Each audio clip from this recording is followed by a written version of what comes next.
Welcome back to Island Life Live, a new incentive program led by the City and County of Honolulu, and Malama Mauna Lua brings rainwater capture solutions to Oahu residents. I love this. The program helps families get their home rain ready. And here to tell us all about it from the City and County of Honolulu, we have Randall Wakamoto. He's our program administrator, Stormwater Quality Division. Thank you, Randall, for being here. No, thank you for having us here. That's a long title. Must be important. Must be important. Water is important on the island. Exactly. We got Doug Harper, Executive Director, Malama Mauna Lua. Aloha, you guys. Thank you so much for being in here. Yeah, thank you. Randall, let's start with you. First of all, I love the cost effectiveness of the program because it's free, right? Yes, exactly. I just love that. But Yes. can you explain why this program is important?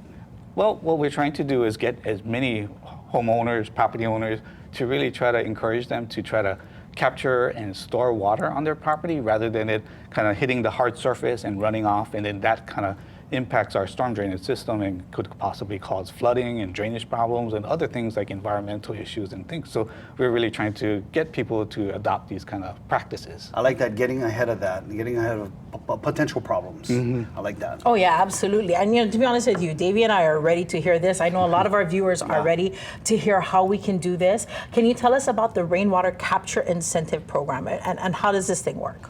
Yeah, so we've been working with a lot of our partners. So we have here Malama Mauna Lua, and that's a pilot program we're introducing to help homeowners to be able to qualify and actually receive all the benefits of incentivizing these behaviors, like putting in rain barrels, putting in trees, putting in what we call rain gardens to help capture that water and put it into the ground, or maybe even store it so you could use it for other things like watering your plants and stuff.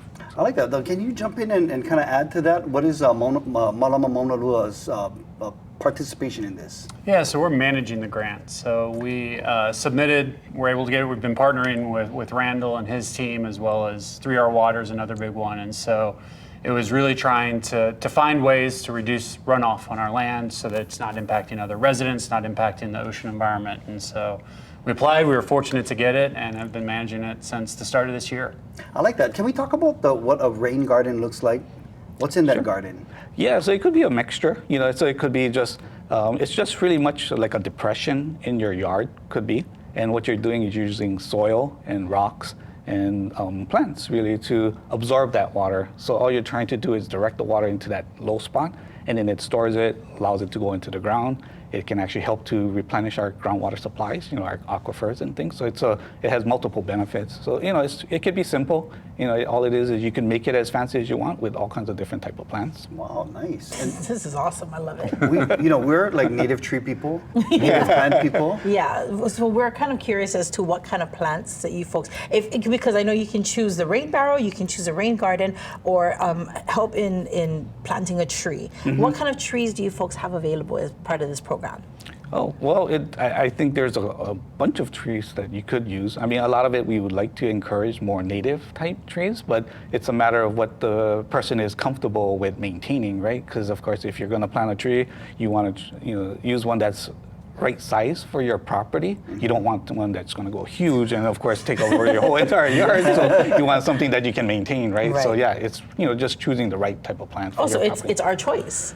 Really, I think so. What's In available. part, the other aspect is that we got to make sure that it's environmentally able to survive wherever you're picking. In that area. So if you're like right on the coast, we don't want to put something there that maybe doesn't handle salt as well. So if I live like in a condo, I don't want to plant like a big Milo tree in my backyard. My neighbors might get a little bit upset. But is that an option? Milo? What kind of plants? I'm trying to think of some of the ones. There's going to be fruit-bearing trees, or some of the ones that are going to be chosen. And then, like Randall was mentioned, there's a number of different native, and we haven't figured out all of those yet. It's going to be in part decided by what we have on property in terms of the different nurseries as to what we can actually have. In my mind, to. I think if you choose a fruit-bearing tree and you've got the rain barrels going on, this is kind of also adds to that emergency preparedness, the need for using that water to water plants or do other things, so you can save the water that you drink in the home, right? Exactly. And that's the benefits that you're getting, right? And it's free.